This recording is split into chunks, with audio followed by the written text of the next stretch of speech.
What's up, good people, and welcome to the 52 Scott Podcast. I am your host, Comedian 96, along with Freddie G, K Money, and Slash. Collectively, we are the Mind of Men, and welcome to Black Friday. Before we get into our topic for today, I need everybody that's on YouTube to go out and subscribe. Click on the like button. If you're on Twitter, follow us at 52 Scott Podcast, and on IG and Facebook at the 52 Scott Podcast. What's up, good people, and welcome to Black Friday. Today's topic is part 2 of the crabs in the bucket effect with blacks. Last week, or actually 4 weeks ago, because you know I told you we're on a rotating Friday. 4 weeks ago, I talked about or gave definitions of different ways that us as blacks can basically be crabs in the buckets by, you know, pulling each other down or not helping, or talking about just different scenarios to where we have had that instances in our lives or in past lives. This week, or this 4th week, I'm going to actually give examples that actually happened in history. And again, this is new to me. And on a lot of these, this is new to me. And I thought we would go over it and we would discuss it. So before I get into it, the crab in the bucket effect mentally refers to a phenomenon where individuals are marginalized, groups undermine each other's success, often due to systematic pressures and internalized oppression. So I am going to go into about maybe 10 different scenarios in history to where it has happened. And number one, we've probably seen many movies on this: betrayals during slave rebellions, during the slave period. The first thing that comes to my mind is Samuel Jackson and Django. That's the first thing that comes in my mind. Those type of that type of crab in the bucket. House nigga effect.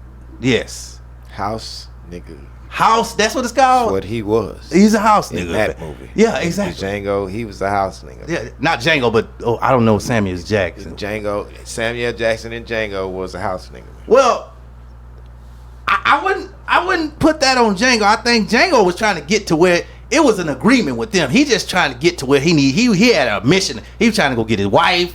He was trying to get. He's talking about Samuel Jackson's role. He said Django was a house nigga too. I didn't. No, I said, he said Samuel Jackson's role in Django. Forgive me. I'm sorry. I misheard you. Then my bad. You're right. Y'all, I can't think of any other example other than, and that's most of the time. I'm not gonna call. I was watching Roots. I'm not gonna call Chicken. Would you call Chicken George that as well? A house nigga? Yeah. Nah. I think it was a small. Remember when he was trying to escape? That wasn't Chicken George. That was the other guy. When James, when the one that got his foot cut off. Kunta Kinte. Now there was a guy that was like, "Man, don't quit trying to escape, man. You're gonna get me in trouble." I can't remember that guy's name. I thought he was the house nigga. I don't think that was like crabs in the barrel. That was more so fear. Yeah, and trying to survive. He trying to survive. That was survival instincts. And man, hey man, when you run, they get me beat up. Or when you run, they come want to whoop on me. You know, hey, you know, I think that's just fear. Yeah, doing the revolts like the Stono Rebellion in 1739. Your favorite guy, Freddie G, Nat Turner's Rebellion, 1831. Some enslaved individuals informed their masters of the plans out of fear, or in hopes to gain personal favor. But most so it was fear. And when you want to gain personal favor, of course, it's kind of like the bully, right? Yeah. Bully beat you up every day. Every day. Yeah. And you come every day, man, I'm getting beat up. Man, let me be this nigga friend. Yeah. I'm tired of getting beat up. Let me be his friend. Right. And then, Yeah. because you tired of getting whooped. Yeah. So that's what was happening. That's true. That's true. I think this number 2 ties into number 1, house slave versus field slave. Enslaved people who worked in the plantation houses were sometimes pitted against field slaves, leading to a division where house slaves would inform on those planning to escape or rebel as well. So that's the same. That was kind of falls into the same. Yeah, category. that, and then too, the field slaves too. Some of that too was jealousy. And let me tell you why. Yeah. Of course, you got your house slaves. They don't want to be out in the field. So if master say, "Hey, you tell me what's going on, and you can stay in this house. You let me know what they got planned. You can stay in this house. I ain't gonna whoop on you like I beat on them." Gotcha. And then, but the field niggas, they want to be in the house. Man, we tired of working out here in this heat. I want to drink some lemonade.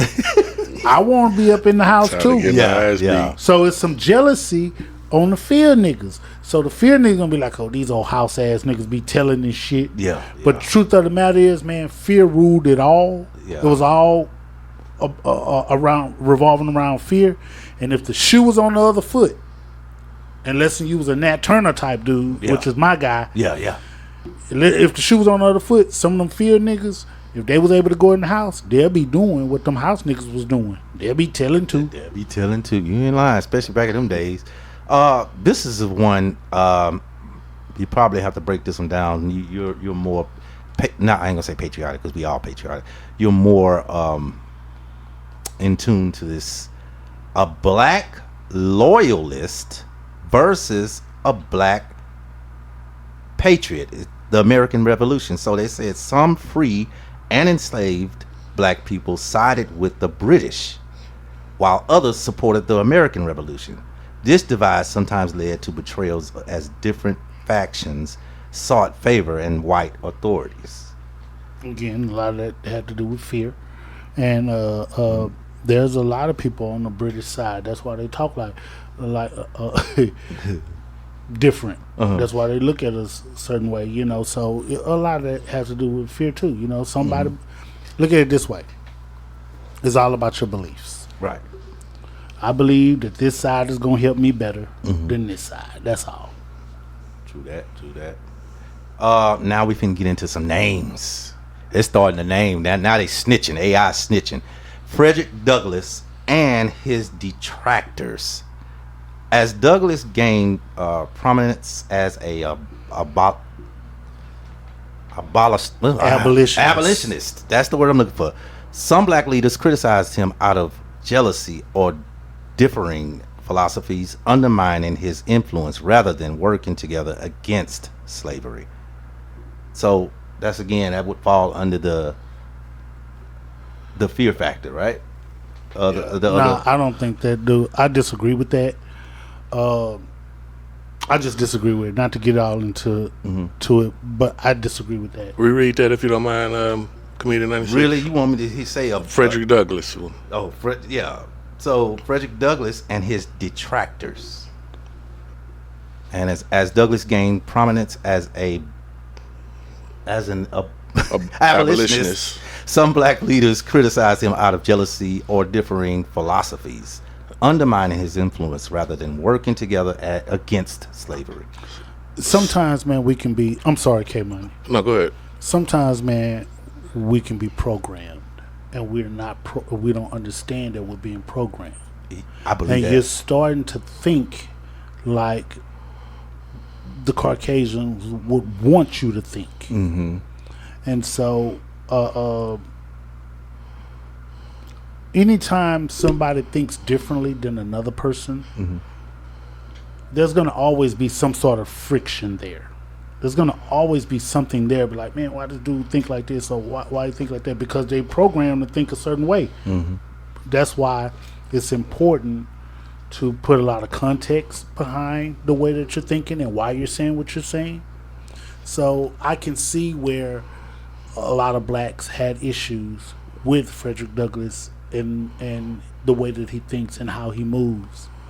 But I don't think it's cool though. I mean, I fuck with Frederick Douglass. Yeah, exactly. Was that a crabs in the barrel mentality though? Were they trying to They were going get higher up to just to go against him, or They just sound like they was hating on him? That's what I say. Undermining, hating. That runs in hand in hand. So they look like they was hating more than anything. Now, one of these fellas that I'm about to name is actually my black fact. I won't say who, but one of these guys are, and they were beefing each other. I did not know that.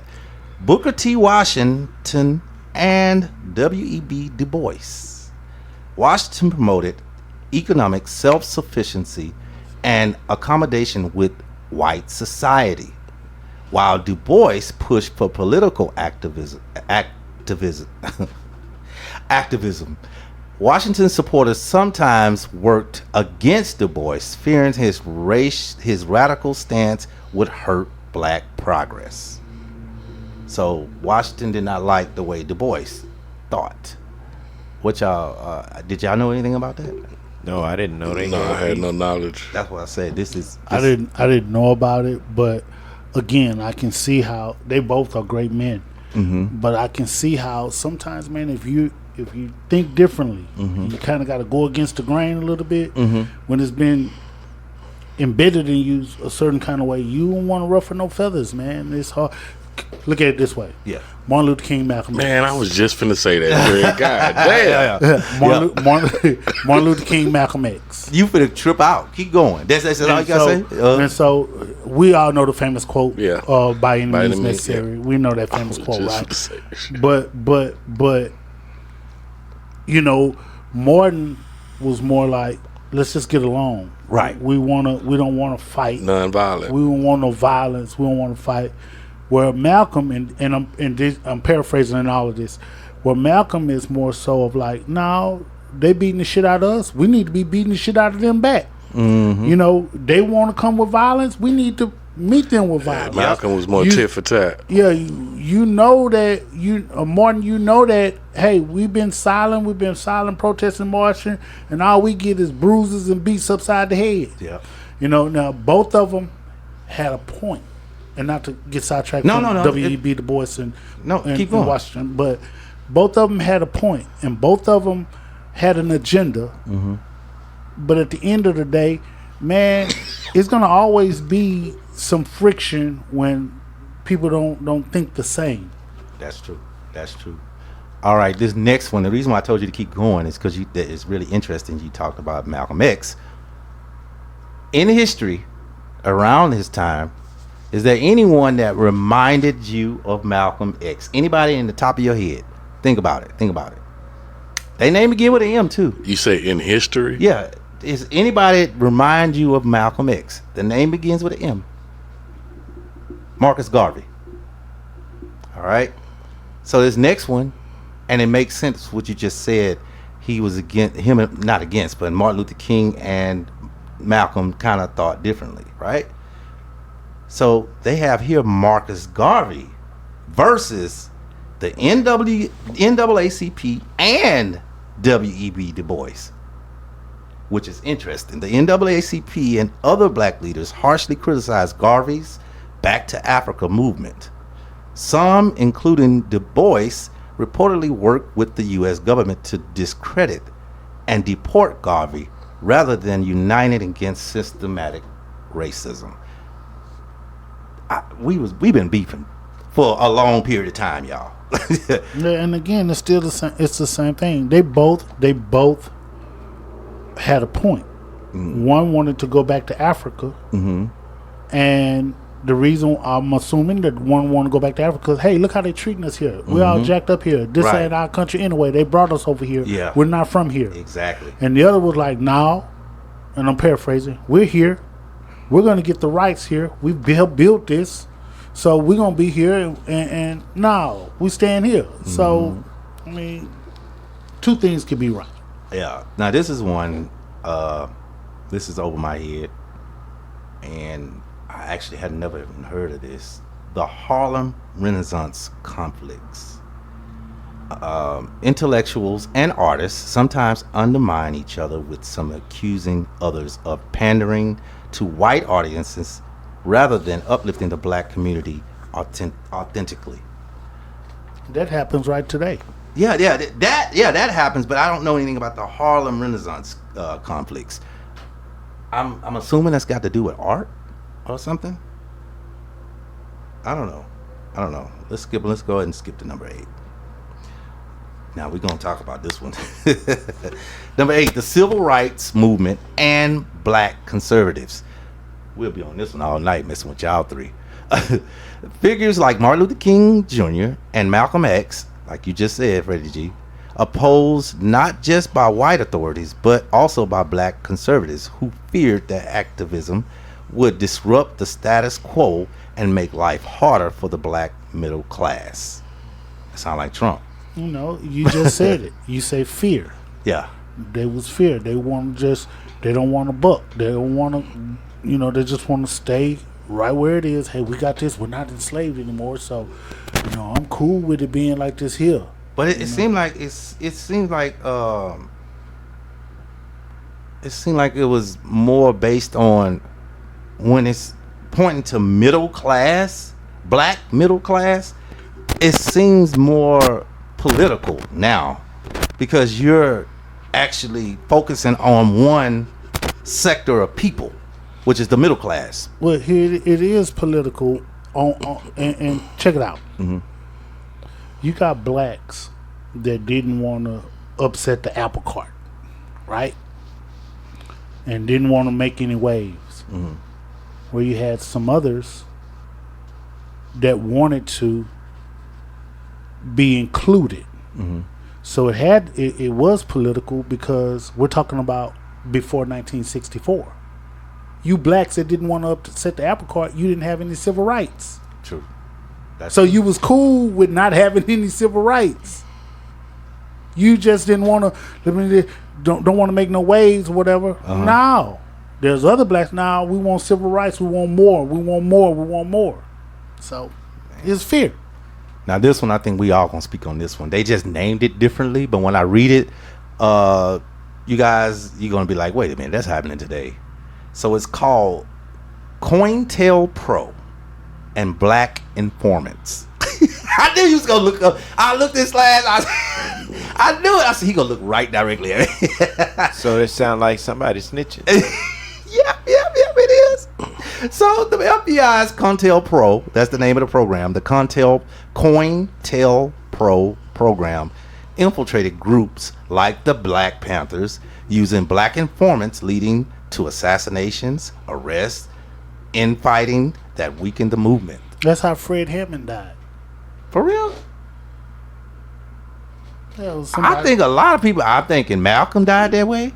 It was people giving intel. Mm-hmm. Martin. And, yeah, and so that's how Fred Hammond died. Yeah, I think that's how Martin and Malcolm both died. Well, the majority of them, I think, it was something behind it. Somebody knew something, and they was always, watching them and following them. The feds were actually. Yeah. So, you know how that goes. I was going to go further / but number 10 is going to take me where I wanted to go. You probably take over this. Hip hop industry feuds. The East Coast versus the West Coast rivalry in the 1990s, leading to the deaths of Tupac Shakur, Biggie Smalls, was fueled by industry figures who profited from division rather than unity among black artists. That sounds true, and for that situation that you mentioned, because I know it was a lot of money made on both parties after those two were killed, and not specifically did the money go to the family members of the person who was killed. So I think a lot of others involved in the music industry made money off of it. Somebody else's demise, which is kind of crazy, but we know that the rap history is that. You know what I'm saying? It's a lot of it going on now as we speak. But I don't understand how you kill the top artists, Pac and Biggie. How is that making you money? because the records sell, and it goes to who's the publisher owner, who's all of that. You know what I'm saying? The record sales, where does that money go? The percentages. So I mean, some people were worth more dead than alive in this situation. However, I feel Tupac was worth a lot alive. Way more alive. He sold millions of records, you know. So did Diddy. So I mean, I'm sorry, not Diddy, but Biggie. Yeah.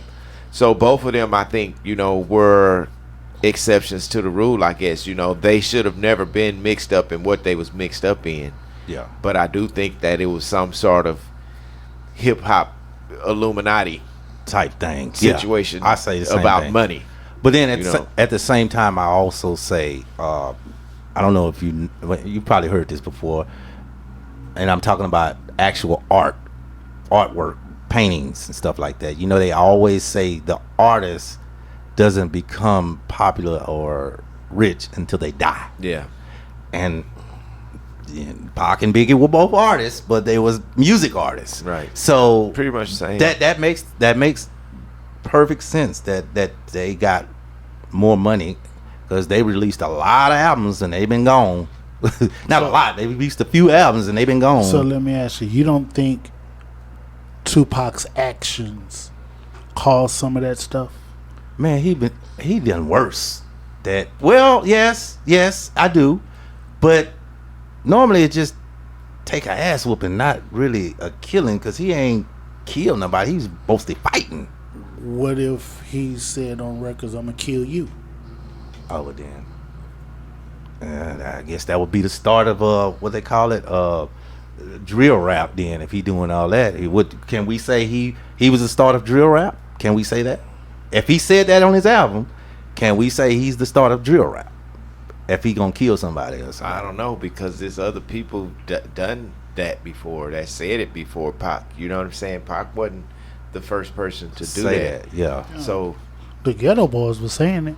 Oh yeah. NWA was saying it. They sure was. So I don't think nothing. I don't think his actions was the cause of his death. I think it had something to do with the feelings of other people around it. You know, but I don't think, you know, that was the cause of death, because I just think it was some, you know, jealousy and money mixed up in this situation. How can I make more money off somebody? Mm-hmm. You know, or is this person worth more to me dead than alive? Mm-hmm. You know, and it becomes that when it comes to the industry, and you have where money is, you know, the asset that everybody's trying to attain. Mm-hmm. And no matter how they get it, they're gonna try to get it. You know, trying to get to a certain level, and that's the sad part, because that's when the trust factors and all of this stuff come in, because you're around people that you trust. Yep. Not knowing on the back end that they plotting or know something about somebody plotting something on you. That's really sad, and I think that happened to both of those guys, man. They just didn't know what was going on the back end. Yeah. You know, so they still should be here right now today, but I think it's because of something on the back end. Some other body or other person around them inflicted this situation, you know. So they should still be here, though, honestly. Exactly. Yeah. I with that, man, all these things, they kind of surprised me, because some of this stuff I didn't know happened between people. And at the end of the day, man, black people, we need to come together. There's power in numbers, whether it's work, whether it's politics, whether it's whatever it is. Come together and just not pull each other down. And with that, I have my black fact. William Edward Burghardt Du Bois, W.E.B. Du Bois, born February 23rd, 1868, died August 27, 1963, was an American sociologist, historian, and civil rights activist. He was a co-founder of the National Association for the Advancement of Colored People, NAACP, in 1909. He was the first American to earn a PhD at Harvard University in 1895. Y'all come back next week. Peace. This concludes our show for Black Friday, and if you haven't done so already, follow us on Twitter at 52 Scott Podcast, also on Facebook and Instagram at the 52 Scott Podcast. Also, like and subscribe if you haven't done so on YouTube.